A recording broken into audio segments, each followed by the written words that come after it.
جب ابراہیم کی اس کے پروردگار نے چند باتوں میں آزمائش کی تو وہ ان میں پورے اترے. فرمایا کہ میں تم کو لوگوں کا پیشوا بناؤں گا. انہوں نے کہا کہ پروردگار میری اولاد میں سے بھی پیشوا بنائیو. فرمایا کہ میرا قول و قرار ظالموں کے لیے نہیں ہوا کرتا.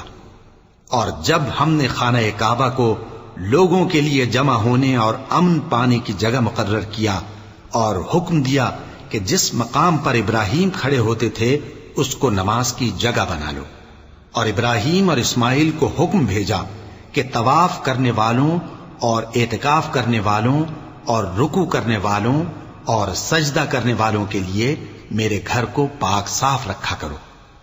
اور جب ابراہیم نے دعا کی کہ اے پروردگار اس جگہ کو امن کا شہر بنا اور اس کے رہنے والوں میں سے جو اللہ پر اور روز آخر پر ایمان لائیں ان کے کھانے کو میوے عطا فرما، تو اللہ نے فرمایا کہ جو کافر ہوگا میں اس کو بھی کچھ مدت تک سامان زندگی دوں گا، مگر پھر اس کو عذاب دوزخ کے بھگتنے کے لیے مجبور کر دوں گا، اور وہ بری جگہ ہے.